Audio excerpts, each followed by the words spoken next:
I did a fundraiser a couple weeks ago, and the MC just lost it on the crowd. It was one of my favorite things I've ever seen in a show.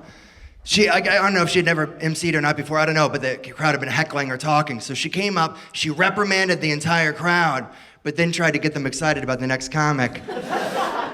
It was fantastic. She's like, shut your mouth, fuck you, shut up, I'll get you kicked out. Are you guys ready to laugh? This next guy's okay. It was in San Diego. Afterwards, this kid came up to me after the show. He's, I don't know, 17, 18. He's a hipster. He's wearing like a kite, you know. You know what I mean? And he's like, hey man, if stand-up didn't work out for you, are you gonna go into acting? And I'm like, I don't think that's how backup plans work. Your plan B isn't generally more difficult to accomplish than your dreams. There's nobody out there right now like, man, if I can't get this dog walking thing off the ground, I guess I'll just have to go back and be an astronaut again. Hey, are you gonna pay for the Lakers next year? Yeah, I may have to if Panda Express doesn't call me back. My dad just turned 72. You guys ever been in a position you couldn't afford a present for your own dad, and you're over like 40, and you're contemplating making him a gift? Just like your handprints on a sheet of paper, Cheerio necklace, you know. I'm like, fuck that, he's not gonna think that's cute anymore. I gotta nip this in the bud, so I called my dad, I was like, Dad, I'm gonna level with you. I don't know what you want for your birthday this year. How about you just take $60 out of what you normally give me every month? Just take Mom to laser tag, you know. Dutch. I've got 2 kids. I got a 3-year-old girl, 3.5-year-old girl. A week before she was born, it's absolutely true. We lost our insurance. We lost SAG insurance a week before she was born. So it's real expensive, but it's fine. So I guess it's fine.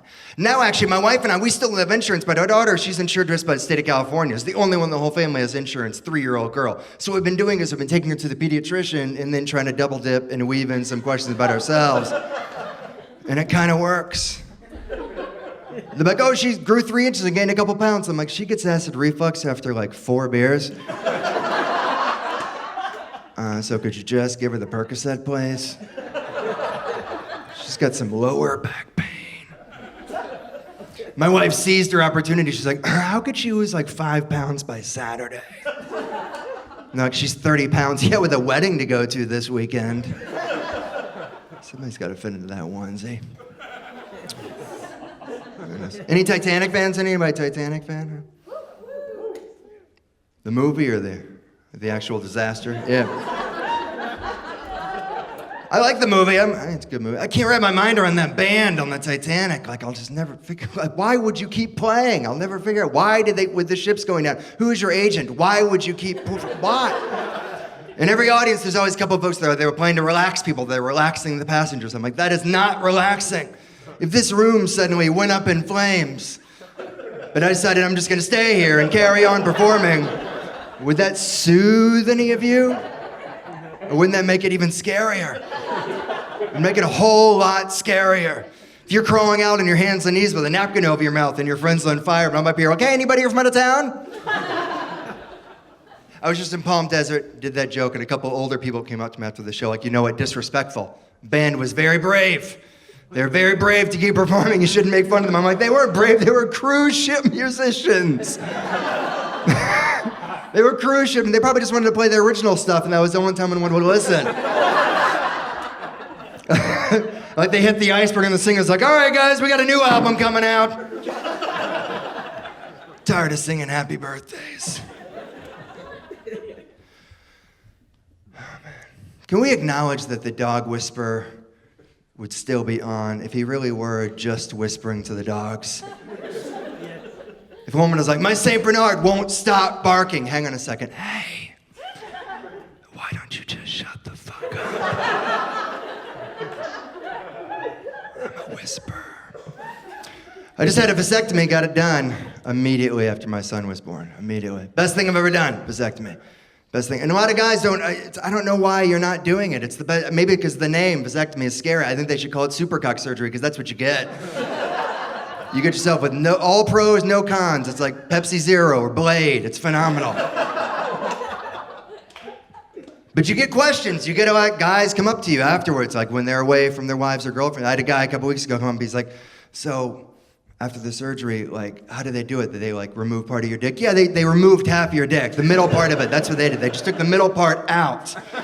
And so you just have the top on your balls. That's how it works. It's like an old arcade golf game. It's great.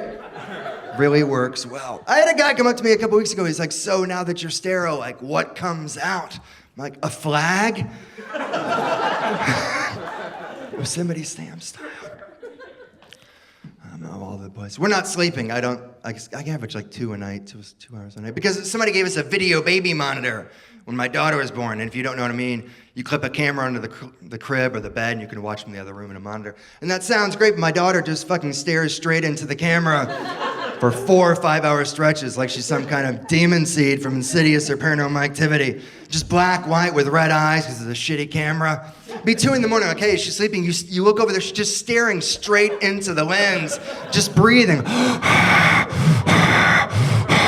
So then you're no longer scared she's not gonna sleep. You're scared she's gonna eat us. And we're never gonna be able to sleep. So we switched it up and we put the camera on us and we gave her the monitor. Been sleeping like gangbusters. But it's fun. Like we have this little Yorkie dog. He's like 12 pounds. He ran in the other day, rolled over for a belly rub.